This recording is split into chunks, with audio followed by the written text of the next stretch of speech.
Ok, en este momento la primera sesión está en proceso de grabación. Voy a compartir de nuevo la pantalla. Y vamos a empezar con la parte esta de JavaScript y las variables. Ok, en lenguajes fuertemente tipados como Java o C# tenemos tipos de variables como strings, tenemos booleans, tenemos todos esos tipos de integers, doubles, floats, etcétera, etcétera. ¿Okay? En JavaScript, al ser un lenguaje no fuertemente tipado, no tenemos que declarar el tipo de dato que se va a utilizar para la variable. ¿Okay? Tenemos que partir del concepto de que toda variable es un objeto. ¿Okay? Ese es el primer dato importante. El segundo es que una variable puede albergar cualquier tipo de valor por ser un objeto. La variable hereda de objeto. Para ECMASIX tenemos tres tipos de variables. Tenemos variables let, variables const y variables var. ¿Alguno sabe la diferencia entre las tres? Ok. Creo que la de let no se puede utilizar en todo el método, pero creo que se puede utilizar durante todo el programa. Hay una que creo que nada más se puede definir dentro del método en que se va a utilizar. Exactamente, por ahí va el asunto. Las variables, y ahí me van a corregir los compañeros que son desarrolladores, aquí tenemos un par de cracks.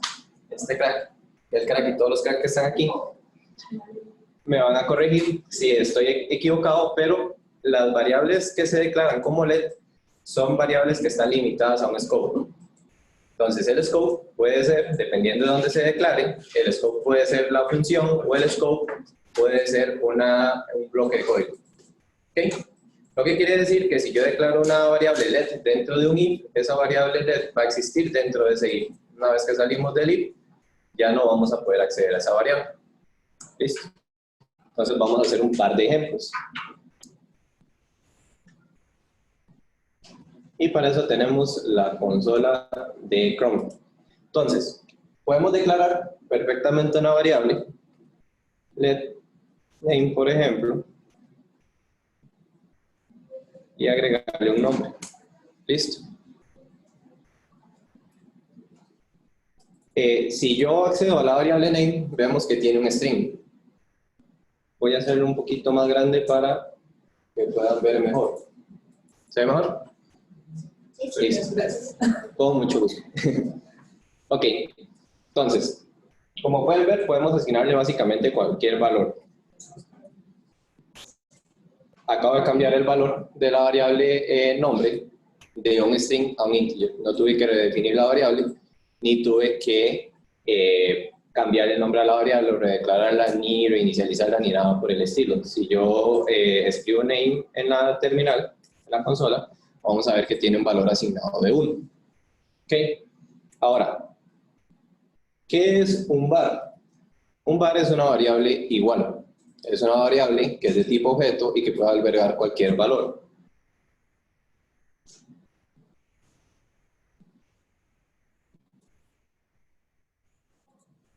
En este caso, nuestra variable va a ser un string. Entonces, si yo accedo a apellido directamente, vamos a ver un string ahí. ¿Ok? Ahora, si yo, por ejemplo, creo una función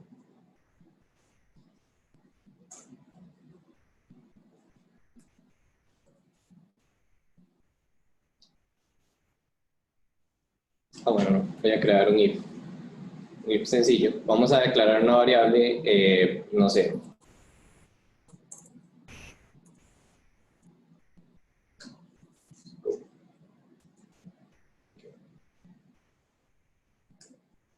Esa variable, si nosotros hacemos un if,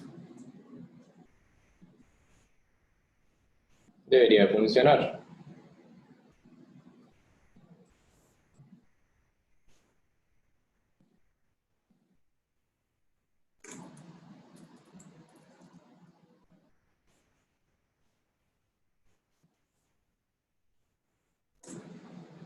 ¿Ok? Ahí trabajo. Ahora, ¿Qué sucede si nosotros tenemos un if, como este if, dentro,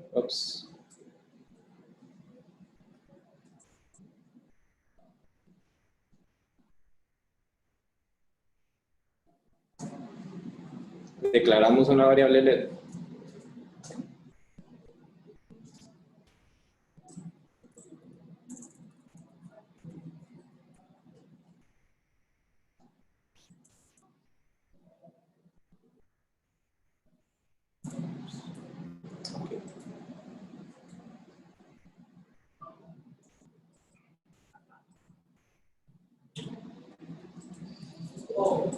y dentro del scope que está en in-scope, o sea, el primer nivel, intentamos utilizar esa variable.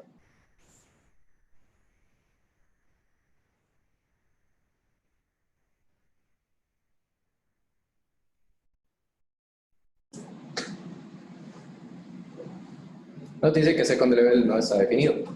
¿Por qué? Porque el scope es diferente dentro del primer if que dentro del segundo if. ¿Por qué es importante entender esa parte de los scopes de las variables? Cuando nosotros estemos desarrollando, ya sea una aplicación regular o sea una aplicación de automatización, vamos a tener variables que vamos a tener que estar accediendo a nivel global dentro de la función, a nivel global dentro del script, o a nivel local dentro de un for, dentro de un switch case, etcétera, etcétera, etcétera. Ahora, si yo trabajo con vars, en este caso particular, podemos ver que la variable es accesible dentro de los dos niveles, dentro de los dos bloques, ya sea dentro del primer if o dentro del segundo if. ¿Okay? Estamos imprimiendo el work y estamos imprimiendo también el valor que está asignado a second level. Ahora tenemos constantes. Las constantes son definidas por medio de const. Entonces, const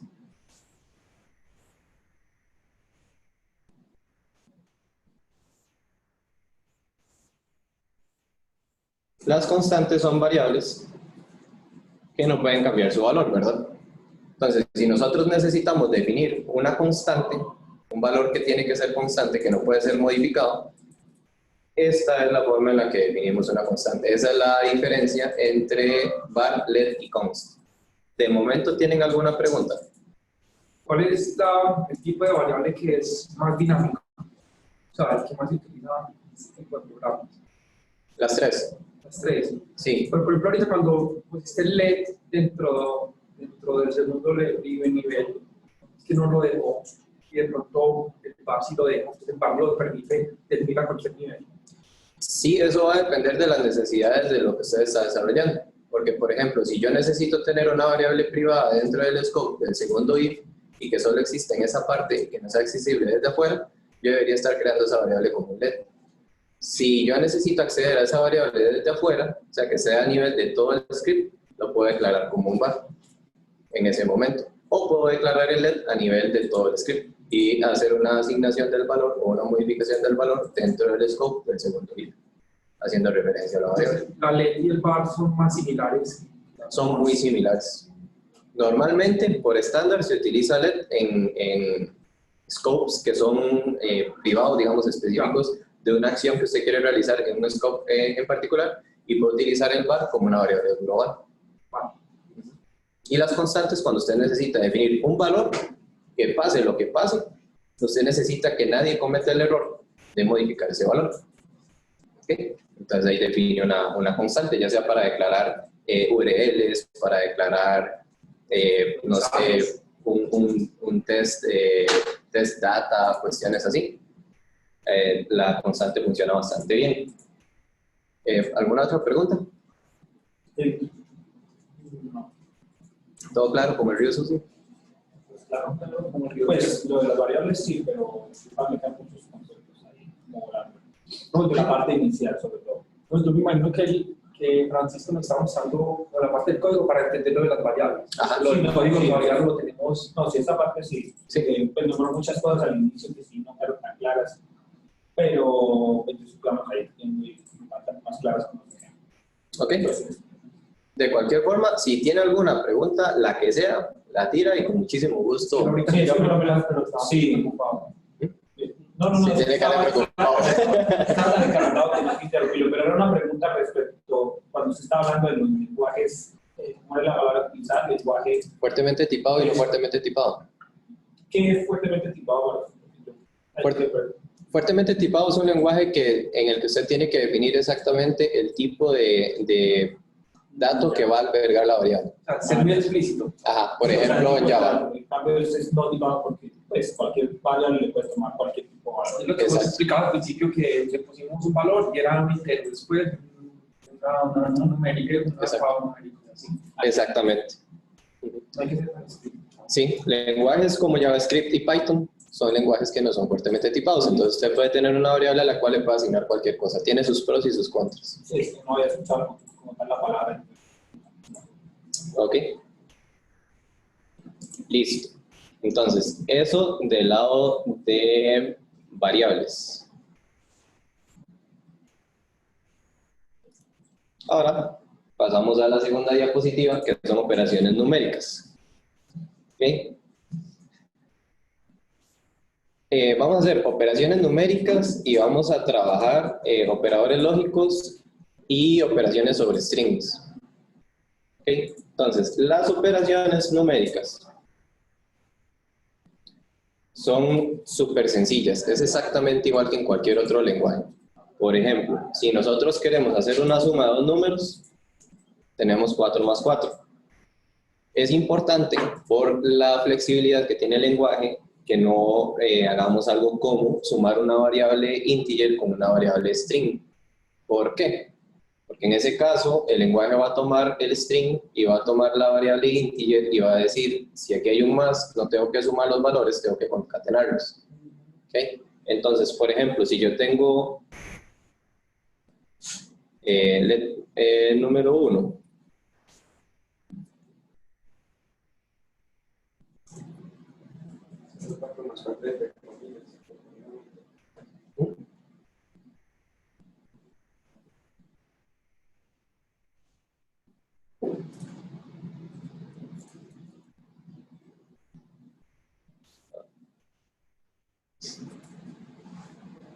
no, me da 5, me da 41. El primero lo tomó como si fuera una letra. Lo que Sí, hace los es tomamos los dos como si fuera cada uno un string. y lo que hace es una concatenación. Yo puedo decir, si le ponemos entre paréntesis el 4. Entre comillas. Entre comillas. No, y Ambos, sigue tomando ambos entre como- comillas. Va a tomar que es un string y va a hacer una concatenación creando un objeto nuevo. ¿Hay algún estándar para, por ejemplo, los strings los podemos dejar sin las comillas cuando los vayamos a definir? Es decir, por ejemplo, num igual palabra, pero sin las comillas, ¿ahí no la tomaría o...? No, va a identificar que lo que usted está poniendo después del igual es otra variable. Ah, listo. Entonces el intérprete va a ir a buscar la variable y va a decir que la variable no está declarada. Entonces sí hay que asignarle las comillas. Ah, listo. Para los strings hay tres tipos de comillas que se pueden utilizar. Se pueden utilizar las sencillas, que son estas, se pueden utilizar las dobles y se pueden utilizar estas otras que van de lado. Cada una tiene su particularidad. ¿Okay? ¿Algún aporte que tengan por ahí, caballero? All right. ¿Preguntas con esa particularidad de las sumas y eso? ¿No? Es cuando estamos hablando de los diferentes tipos de comillas, las funciones podrían variar dependiendo del tipo de comillas que se utilizan. Más o menos sí. Por ejemplo, hay varios tipos de concatenaciones diferentes que se pueden hacer en un string.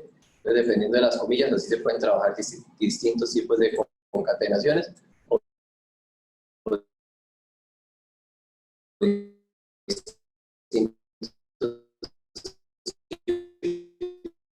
¿Qué cantidad de números tan exactos no se presta para que generen muchos errores en el momento de que se esté haciendo la identificación sea más complicada? Sí, no. Uno se acostumbra. Una disciplina. Sí.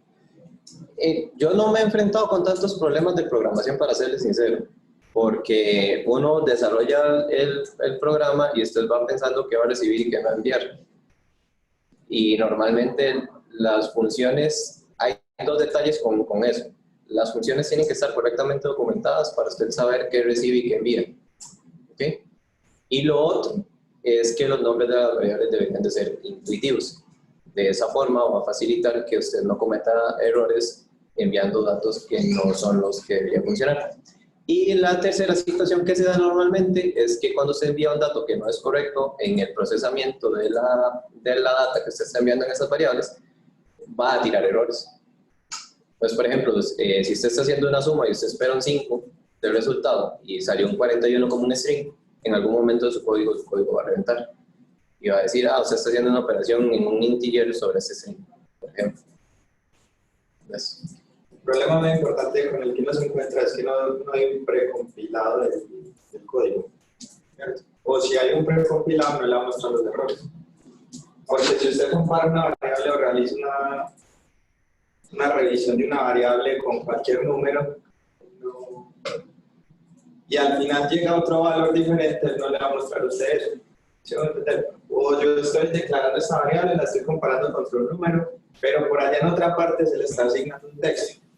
Entonces él no le va a mostrar a usted que la variable es número y que se le está asignando un texto. Entonces la mayoría de los errores se encuentran en ese tiempo de ejecución. Y la mayoría es con debug, con Hitler, muchas cosas. Ese es como el problema más grande que hay, que se demora un poquito más con los errores en ese tipo de ejecución. No hay un precompilado del código que esté bien. Y que son otros tipos de lenguajes serían identificados inmediatamente. Porque Usted le va a compilar y ya le dice, eso no puede hacer, pero aquí no. Sin embargo, usted se va acostumbrando, pero esas ideas son unas por otras, porque le quita esas cosas, pero le da mucha flexibilidad. Exactamente. Exactamente, estoy completamente de acuerdo, caballero, con su comentario. A mí, de hecho, que yo tuve el choque de pasar de un lenguaje fuertemente tipado a un lenguaje no tipado, ¿sí? Yo he programado en Java y en C#. Inicialmente mi perfil fue en Java y pasé a programar en Python, entonces fue como un poco confuso en esa parte. Pero uno se acostumbra, ya con trabajar un par de días ya uno se acostumbra a enviar variables de un tipo y recibir otro tipo del otro lado y todo eso. Además, como decía Fabio, como no se compila el código para ver esos errores, usted ejecuta el código y ve los errores. También hay unos plugins que le permiten identificar en algunos escenarios cuáles variables no están declaradas, cuáles variables no son accesibles, etcétera, etcétera. Que eso lo vamos a ver cuando estemos trabajando Protractor propiamente. Visual Studio Code es la herramienta que vamos a utilizar y tiene varios plugins que son bastante vacilones para agarrar algunas cosas. ¿No? Gracias. Perfecto. Las otras operaciones que teníamos en cola, multiplicaciones, divisiones funcionan igual que en otros lenguajes. Elevar a potencia, por ejemplo, son 2 asteriscos. Y así sucesivamente. Igual restas funcionan de esa forma. Para asignar valores a una variable o restar valores a una variable tenemos ciertas operaciones comparativas y matemáticas que nos permiten hacer eso sin tener que utilizar 2 veces el valor de la variable. ¿A qué me refiero con eso? Por ejemplo, si yo tengo esta variable num1 que ya está declarada y le pongo un 4, ok, y yo quiero restarle a ese num1 un 1, yo puedo restar, hacer la siguiente operación.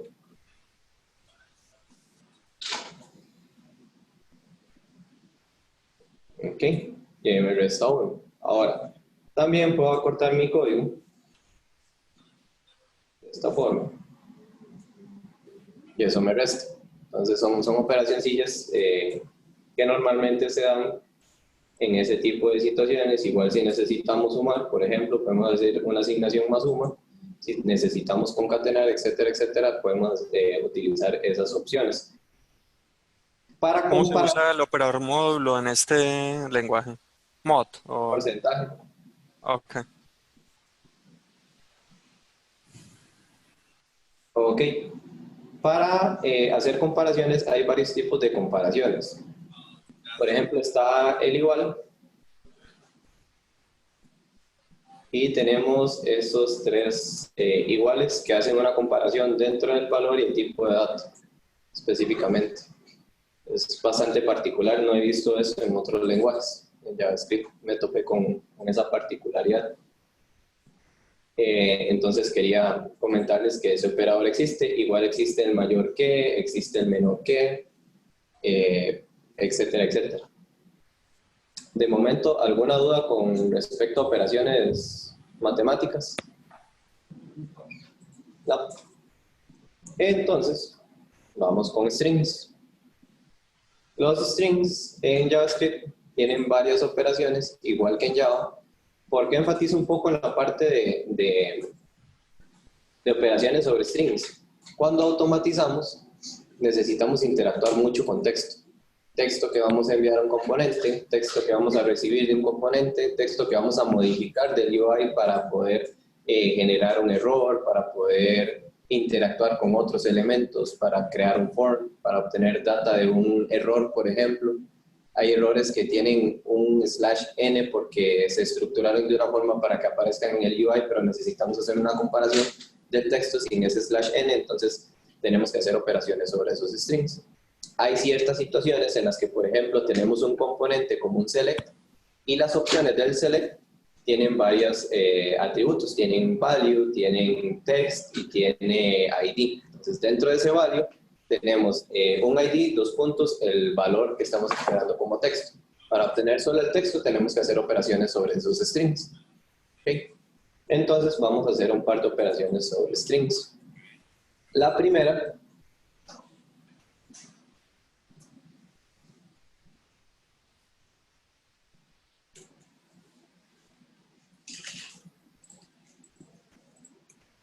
esta es la variable, vamos a hacer un split. Entonces,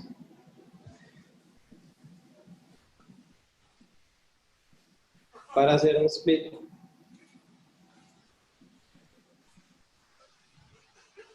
puedo identificar, puedo utilizar el método split, que está asociado al objeto string. Como les mencionaba anteriormente, todas las variables son un objeto. La función split existe y lo que tenemos que hacer es enviar como parámetro el carácter que vamos a utilizar para hacer el split. En este caso yo estoy haciendo un split por espacio, exactamente. Entonces, ¿qué genera esto? Esto me genera un arreglo. ¿Okay? Y un arreglo que va a tener en este caso dos valores. Ahora, yo puedo hacer split por otros caracteres. Por ejemplo, si yo le asigno el valor con un slash a la variable, Por el nombre de la variable. porque está asignada ya. Vamos a quitar de la declaración. Y tenemos ese valor, Francisco, espacio, guión, espacio, Barquero. ¿Okay? Si yo hago un split por guión, vamos a tener este arreglo. Ahora, este arreglo tiene una particularidad diferente al inicial. Tenemos un par de espacios que están ahí volando, ¿verdad? ¿Ok? Un espacio está después de la O y un espacio está antes de la B. ¿Listo? Entonces, no sé si de momento, hasta ahorita, tienen alguna duda con el split. El split lo que hace es básicamente dividir strings con base en un criterio o en un carácter. Pues yo, más como duda, es un ejemplo. Por ejemplo, cuando le damos split por la, entonces me hace los diferentes arreglos entre toda la cantidad de A's que hay.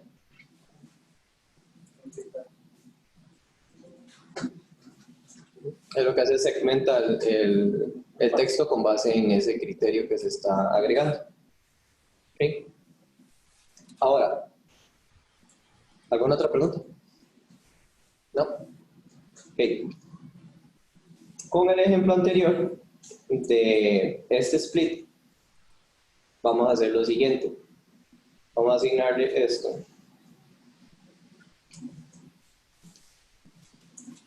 a una variable. var1 ahora va a tener exactamente nuestro arreglo con los dos valores. ¿Qué pasa cuando estamos automatizando nuevamente? Podemos hacer una comparación del texto del campo 1 más un espacio, o podemos limpiar los espacios que no necesitamos.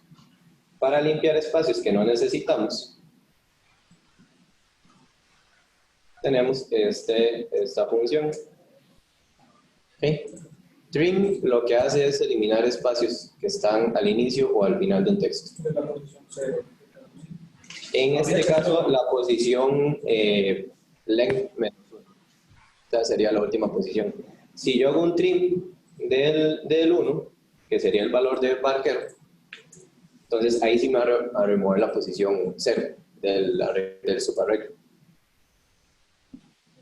Bueno, sí, ya. ¿Okay? Entonces, string básicamente nos permite a nosotros limpiar strings. O sea, tengo la posición 0, la arreglo Francisco, espacio. Ajá. Y la posición 1 es Parker, no, espacio o Parker, ¿cierto? Ajá. Sí, está claro. Okay. Si llamamos var1 ya quedan 5 espacios. En var1 queda con los espacios, porque nosotros estamos haciendo la acción, Pero no la está guardando. pero no lo estoy asignando exactamente. Solo estoy haciendo el ¿No procesamiento. hay una manera, por ejemplo, para hacer ese trim a todos los valores? Si, digamos, hay un arreglo de 20 palabras, sería como tedioso var por uno, de la posición 1, de la posición 2, de la posición 3. O hacer un trim como al arreglo completo. Ok. Yo he visto que con un map se puede eliminar eso. Se hace un map del trim de los elementos y entonces el map lo que hace es recorrer en una línea todos los elementos y aplicar el trim a todos los elementos y guardar el cambio en el arreglo. Ahora, ¿ha visto usted alguna forma diferente de hacer eso? Un ciclo, siempre. Un ciclo. El mapa al final es un ciclo, una función ahí. Ok. Listo. Entonces sí, sería como un ciclo, como un mapa. Ya es un ciclo. Ok. ¿Alguna otra duda? Listo. Después tenemos substring. Los substring nos permiten obtener uno o más caracteres basados en un rango de caracteres, ¿verdad? Entonces, por ejemplo,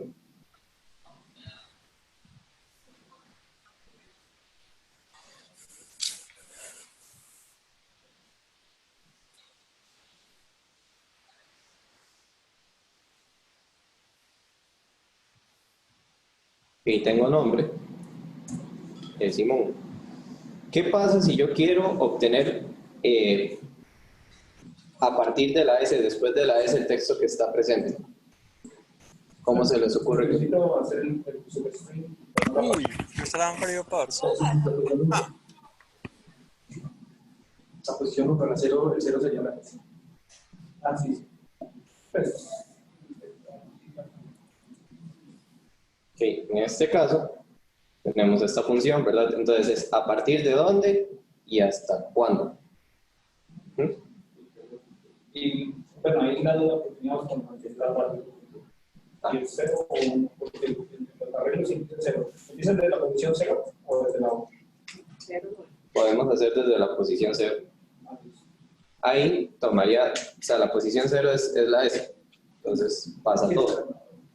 Podemos especificar o no especificar la longitud. Si nosotros no especificamos la longitud, entonces toma desde el inicio que definimos hasta el final de los tiempos. ¿Okay? Si ponemos una longitud determinada, nos va a enviar 2 caracteres a partir de la posición inicial. Si necesitamos hacer operaciones como, por ejemplo, no sé, eliminar, obtener el último carácter, pues. Entonces tenemos la posibilidad de usar len. Y de esa forma podemos hacer una operación que nos envía a nosotros el último carácter basado en la longitud dinámica del elemento. Entonces, si el valor del elemento está constantemente cambiando, no tenemos que, es recomendable no poner números específicos, porque entonces vamos a inducir un error. En el momento en que el valor de la variable cambie, vamos a estar cortando el valor de una forma diferente y vamos a estar entregando un valor diferente. Si necesitamos garantizar que vamos a recibir, por ejemplo, la última letra de la variable, entonces de esta forma podemos hacer que vamos a obtener 100% del tiempo la última letra de esa variable. ¿Dudas de momento? Listo.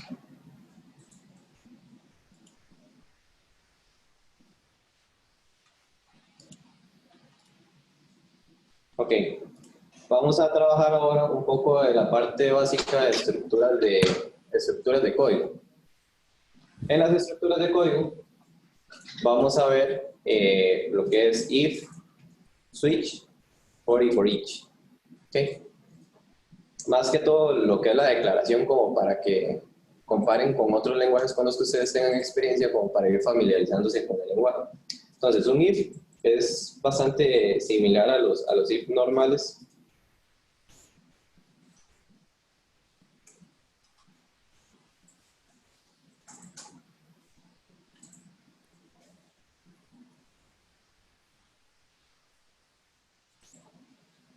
Eso es la estructura de un if.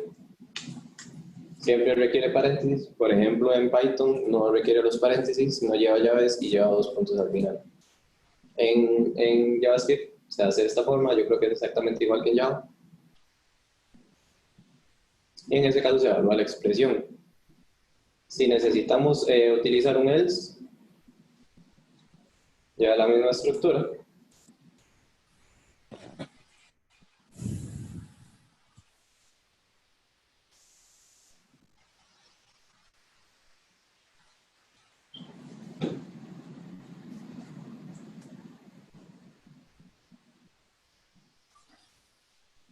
Como pueden ver ahí, la primera condición no se cumple, entonces se evalúa la segunda. Y si necesitamos agregar un else if, se utiliza condición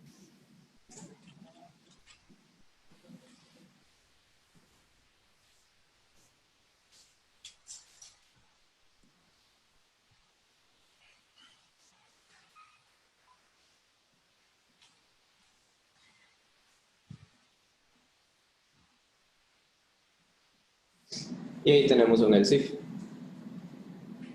En otros lenguajes funciona un poco diferente. Por ejemplo, en Python no se utiliza else espacio if, se utiliza la palabra reservada el if.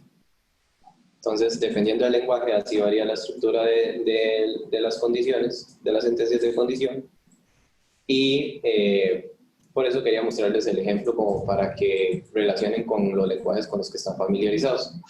¿De momento alguna duda con esa sentencia? ¿Todo listo?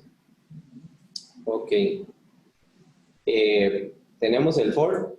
El for tiene una estructura, hay 2 tipos de for que yo normalmente utilizo. Está el for regular, que se ve en la mayoría de lenguajes, y está el for each, que también está en la mayoría de los lenguajes. Sin embargo, el for each de JavaScript se escribe un poco diferente a otros lenguajes. Entonces, para el for regular, tenemos la misma declaración de siempre.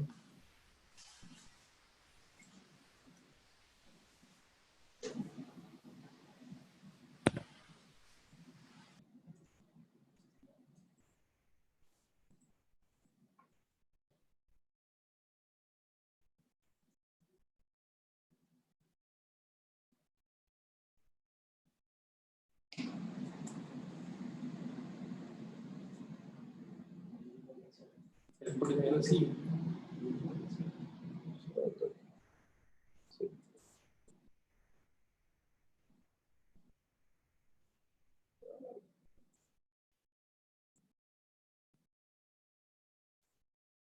Very thanks.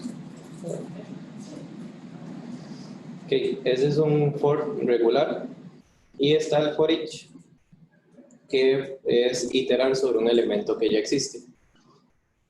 Entonces, para el for each, en algunos lenguajes se declara for each,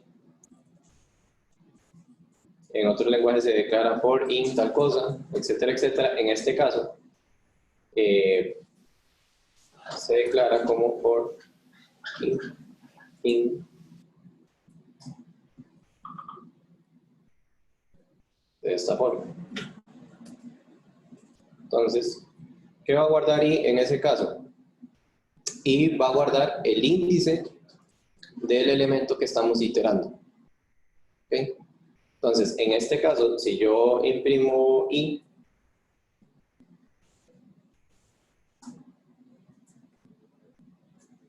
me va a entregar los índices que están asociados a cada uno de los caracteres de la palabra text. Si yo imprimo,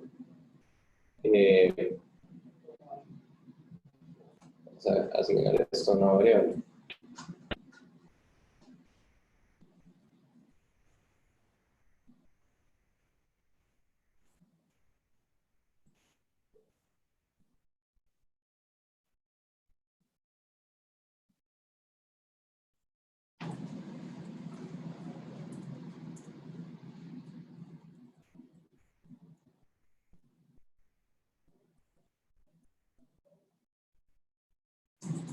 Ahí nos va a entregar el resultado de texto subdividido por índice separado por caracteres, porque estamos iterando sobre el elemento. Si necesitamos iterar sobre arreglos también, se da la misma situación, o sea, es exactamente la misma lógica. Sobre cualquier elemento iterable, podemos iterar de esa forma. Para mí, a mí me gusta más personalmente la utilización del for each que la utilización del for regular, porque me parece menos verboso. A mí personalmente. Ya eso que es verboso. Tiene menos código. Ajá, tengo que escribir menos cosas para hacer la acción. Más simple. Entonces, normalmente tiendo a usar más for each que por toda la declaración. Entonces, no sé si tienen alguna duda con el for each sobre utilización o sobre alguna cuestión. Por ejemplo, ahí el for each te limita lo que estés utilizando como variable. Por ejemplo, en el for inicial teníamos la condición de 0 a 10 y aquí lo limitamos a lo que esté en la variable. No tiene nada que ver. El for se limita hasta donde esté. ¿Cuál es la gran diferencia entre el for y el for each? La diferencia del for each, bueno, primero es que declarándolo, hablando de escribir el código es menos verboso, entonces hay que escribir menos código. Y la otra diferencia es que en este caso estamos iterando sobre el componente que estamos operando, o sea, sobre la variable que estamos trabajando, y el for regular itera sobre una condición que se está definiendo dentro del for. Entonces, si usted necesita, por ejemplo, frenar este for, en algún momento cuando se cumple una condición, usted puede agregar un if dentro y hacer un break. ¿Okay? Con el otro for, usted puede definir, por ejemplo, que el ciclo se haga hasta que i sea igual a 1, o hasta que i sea menor que 3, opciones así. Es prácticamente lo mismo, o sea, el for es prácticamente lo mismo. Tiene exactamente la misma lógica, solo que se opera de formas diferentes. Así en el for each la condición es la variable. El largo de la variable. Y en el for regular se puede definir una condición particular.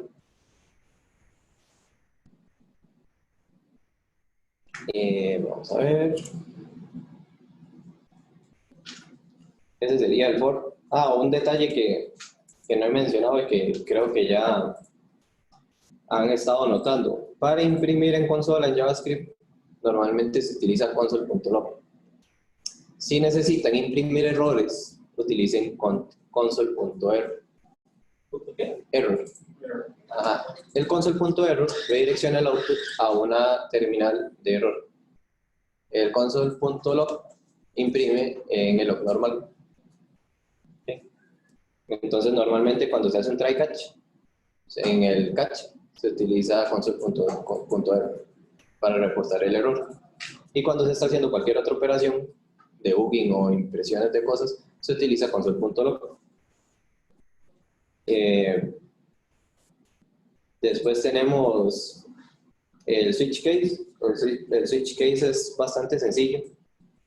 Python no tiene un switch case como estructura, sin embargo, por medio del objeto diccionario se puede hacer una implementación similar al switch case. Pues ya, Es un poco más óptimo que un if anidado. Exacto. Y se ve más limpio. Entonces, el switch básicamente utiliza la palabra reservada. Voy a crear una variable que nos va a representar la expresión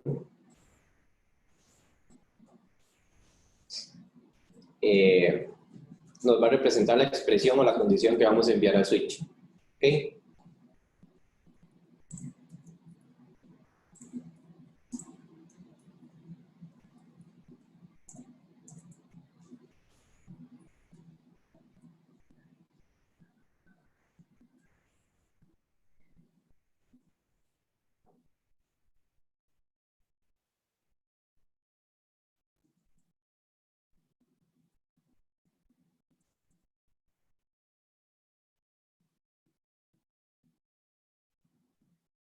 Entonces, en ese caso, el switch va a recibir el valor que estaba declarado dentro de expresión y nos va a analizar en cada uno de los casos que vamos a especificar si el valor de la expresión hace match con alguno de los casos que estamos definiendo.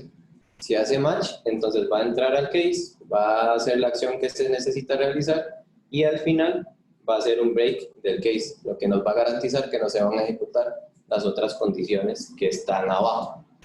¿Okay? Ahora, si nosotros queremos definirle una condición default que nos va a permitir a nosotros hacer un retorno sin importar lo que venga en la expresión, o sea, si no hay un match dentro de los cases que nos retorne un valor por defecto, utilizamos la palabra reservada default.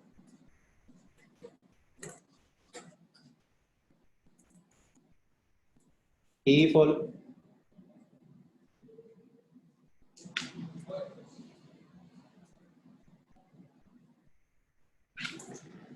nos va a imprimir ese valor. Entonces, por ejemplo, si yo cambio el valor de expression, en este caso,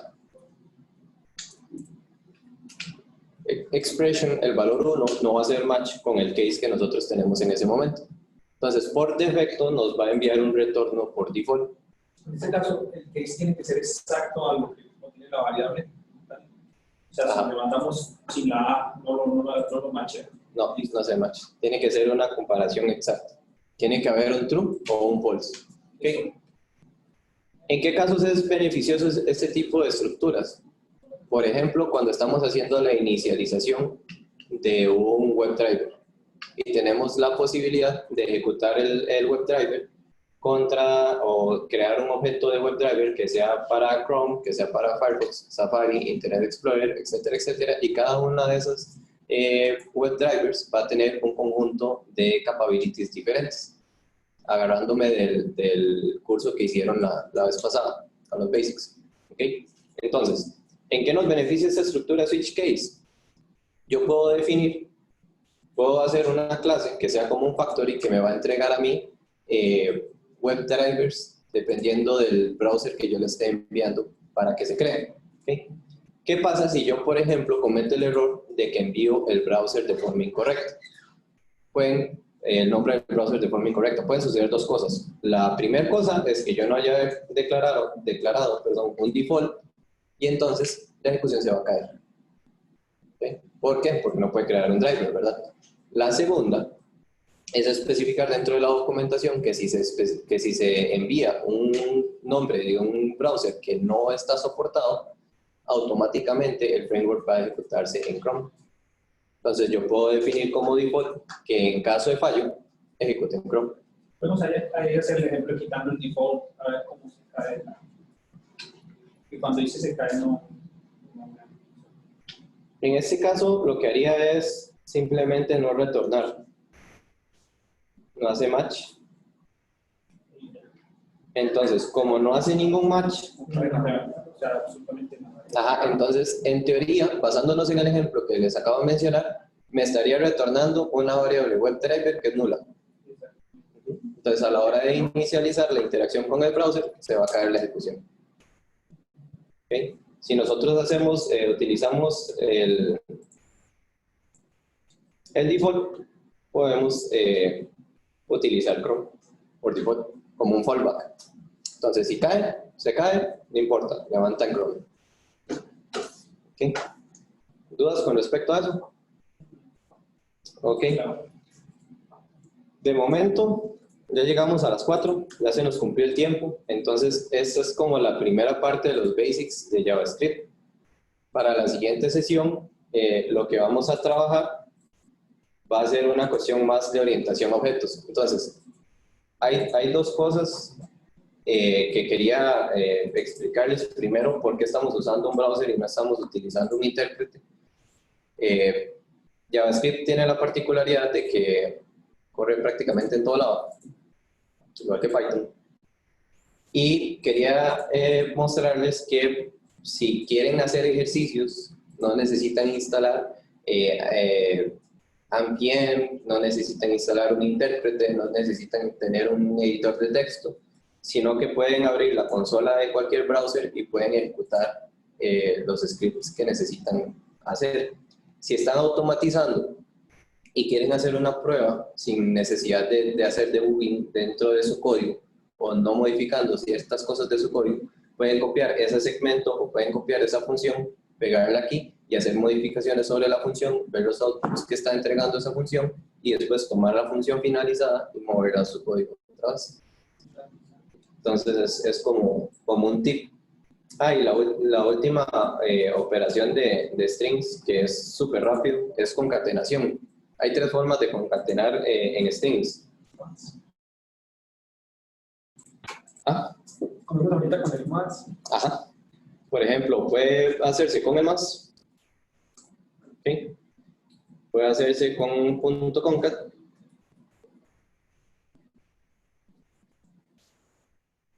La diferencia entre una y otra, según lo que estuve leyendo, es que al utilizar el más a nivel de ejecución, el intérprete va a crear un objeto nuevo. ¿Okay? Con el concat no se crea un objeto nuevo. Y esta otra que no sé cómo se llama sinceramente, que es que, por ejemplo, yo puedo tener una variable, no sé,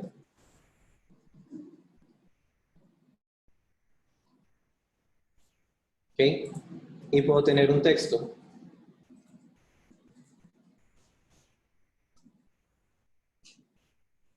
Y puedo empotrar el valor de la variable dentro del string. Y entonces me hace una concatenación inmediata sin tener que hacer una subdivisión con más o con el concat. De esa forma se puede estructurar muy bien los resultados esperados para una prueba. Entonces podemos escribir el mensaje de error, podemos concatenar los distintos valores que vamos a estar validando y podemos de esa forma generar mensajes dinámicos, entre otras cosas. Y para eso se usan las comitas así de lado.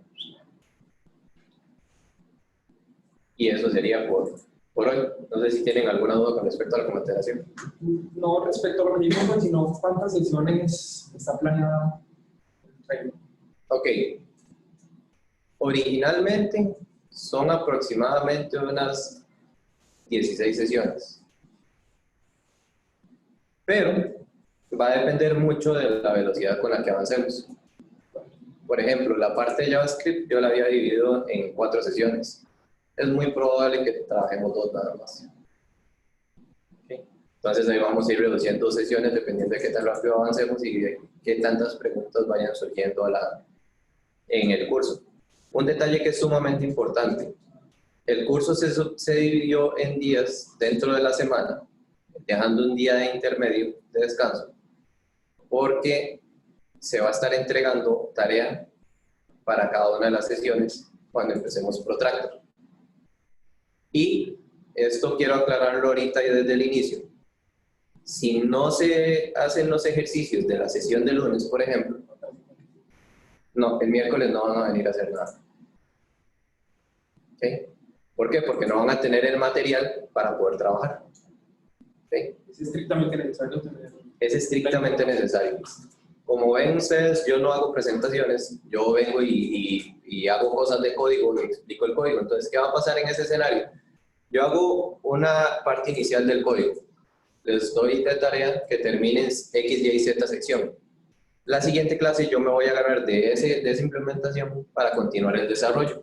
Si ustedes no hicieron la implementación, y no van a tener las dudas y van a trazar el resto del equipo. También el objetivo de dejar martes y jueves libre es que quiero hacer el ejercicio de que cualquier duda que ustedes tengan, absolutamente cualquier duda, búsquenme personalmente. Una llamada, compartimos pantalla o yo prácticamente estoy todos los días aquí en la oficina. Entonces nos sentamos a hacer los ejercicios, a resolver las preguntas, a explicar persona por persona para no atrasar el curso durante las sesiones y para que todos vayan bien claros con todo el contenido. Entonces, no sé si de momento tienen alguna duda, comentario. Oh, muchas gracias por tu tiempo. Claro, un placer. Un placer. ¿Listo? Gracias. Bye. Chao. Chao. Y una última duda que les iba a